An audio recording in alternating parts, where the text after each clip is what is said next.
terdengar berkelotokan seolah ada sesuatu yang bergerak mendekat. Ternyata itu adalah sebuah kerangka yang berjalan setapak di samping rumah. Malamnya, saya bermimpi kedatangan seorang Cina yang minta tolong agar kuburannya jangan disia-siakan.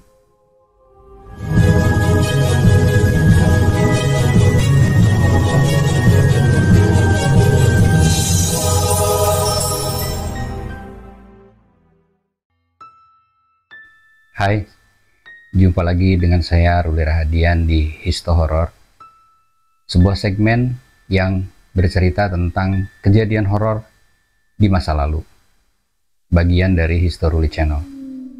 Kali ini saya akan bercerita yang sumbernya dari koran Buana Minggu tahun 1978 dengan judul Arwah Cina itu datang minta tolong kepadaku. Cerita ini ditulis oleh seseorang yang bernama Harnowo T yang berasal dari Jakarta. Saya akan bacakan ceritanya. Kejadiannya sebenarnya sudah lama berlalu, lebih dari 20 tahun yang lalu. Pada saat itu mungkin kejadian ini sekitar tahun 1957 gitu. Nah, waktu itu saya ditugaskan di lapangan terbang Tanjung Pinang sebagai pegawai pada dinas meteorologi. Saya tidak ingat betul apa harinya, hanya saya ingat itu terjadi sekitar jam 1 malam. Udara pada waktu itu terasa sangat panas dan lembab, sehingga saya gelisah di tempat tidur. Sebenarnya mata sudah ingin sekali istirahat, sukar sekali untuk tertidur. Ya, kita bisa bayangkan lah, suasana seperti itu kan rasanya sangat tidak nyaman. Sudah malam, ingin tidur tapi sulit sekali tidur karena terganggu oleh entah itu perasaan atau situasi yang membuat kurang nyaman. Sekadar untuk mengurangi rasa panas, saya buka jendela kamar saya agar udara segar bisa masuk. Di seberang jendela saya, sekitar 5 meter jaraknya, ada jalan setapak yang banyak dilewati penduduk pada siang hari, tetapi pada malam hari jalan itu jarang dilewati karena gelapnya. Di sana, di seberang jalan setapak, ada tanah kosong bersemak yang selama ini saya tinggal di situ tidak ada yang mengurusinya. Udara segar mulai terasa merubah hawa panas di kamar tidur saya, dan tidak lama kemudian rasa kantuk menjalari seluruh badan saya.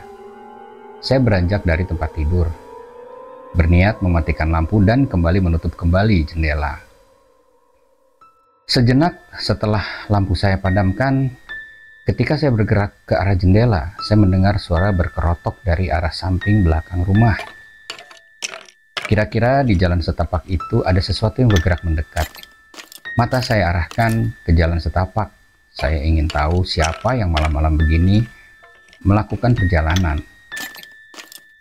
Saya tidak memikirkan kemungkinan adanya pencuri karena pada waktu itu pencurian sangat jarang terjadi. Hampir saya tidak percaya pada apa yang saya lihat. Sebuah kerangka yang sudah memutih berjalan di jalan setapak lewat depan jendela saya. Sebuah kerangka hidup. Saya cubit lengan saya untuk meyakinkan bahwa saya dalam keadaan sadar dan terasa sakit. Saya sadar, walaupun tidak ada rasa takut waktu itu, tetapi ada perasaan aneh yang menjalari diri saya, semacam rasa terpesona. Baru sekitar 3 menit setelah kejadian itu, perasaan itu berangsur-angsur hilang. Karena saya kembali akan menutup jendela, datang kembali suara itu. Suara berkerotokan dari tulang yang saling beradu, dari arah depan ke belakang. Kembali saya arahkan mata saya ke jalan setapak dan kembali suatu pesona menjalari diri saya waktu kerangka itu melewati jendela saya. Saya ikuti terus dengan pandangan mata yang ke arah mana kerangka itu terus bergerak. Dan akhirnya menghilang di antara pohon-pohon karet yang banyak tumbuh di belakang mes di mana saya tinggal. Setelah saya bebas dari perasaan yang aneh itu, jendela saya tutup dan saya merebahkan diri di tempat tidur. Sambil tiduran, pikiran saya bekerja terus memikirkan kejadian yang baru lewat apa ini sebenarnya? Apa yang terjadi dengan diri saya? Sebagai orang Timur, saya masih percaya akan adanya suatu kejadian mengawali kejadian-kejadian berikutnya. Oleh karena itu, saya bertanya dalam hati, isyarat apa ini? Sekitar jam 2:30 dini hari, saya baru tertidur karena kelelahan. Di dalam tidur saya bermimpi didatangi seorang Cina yang hanya memakai kaos oblong, celana pendek, dan sandal karet. Ia menerangkan bahwa 2 jam yang lalu, ia lewat di depan jendela kamar saya dengan maksud ingin menerangkan siapa dirinya dan apa maksud kedatangannya. Ia hanya ingin berkenalan. Saya tidak ingat betul siapa namanya, hanya riwayat hidupnya yang saya ingat.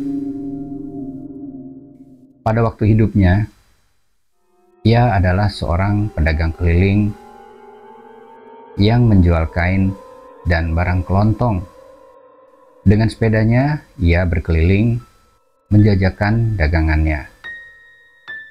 Suatu ketika, dalam musim hujan, dia membawa dagangannya melewati kebun karet yang terletak di belakang mes, dengan maksud akan dijual kepada penduduk di sekitar lapangan. Rupanya nasib sial telah membawanya pada kematian. Pada waktu itu ia melewati jalan turunan di dalam kebun karet. Dalam keadaan jalan yang licin, sepeda yang dinaikinya tergelincir dan ia jatuh ke dalam sebuah empang penuh air. Dengan sangat panik ia berteriak minta tolong karena dia tidak pandai berenang. Tapi sungguh sial, tidak ada seorang pun yang kebetulan lewat, dan pada waktu itu hingga akhirnya ia mati tenggelam. Belakangan jenazahnya diketemukan penduduk setempat, dan berhubung tidak ada satu saudara pun yang masih hidup, oleh penduduk setempat kemudian dikubur di kebun karet itu juga. Demikian ia bercerita dalam mimpi itu. Selanjutnya ia bermaksud minta tolong agar tempatnya sekarang dibersihkan, karena dirasakan penduduk setempat sekarang menyia-nyiakan tempatnya. Saya sanggupi permintaannya. Esok paginya, saya hubungi penduduk setempat. Saya mencari keterangan dari kebenaran mimpi saya itu. Lalu saya tanyakan, di mana kira-kira letak kuburan itu sekarang? Kemudian mereka menunjukkan suatu tempat yang saat itu digunakan sebagai tempat sampah. Saya menganggap lebih baik kerangkanya saja yang saya pindahkan ke tempat yang lebih pantas. Dengan bantuan penduduk setempat, saya menggali kuburannya dan akhirnya saya temukan kerangkanya. Selanjutnya, atas persetujuan penduduk, saya kubur agar kerangka itu diberi tempat yang pantas.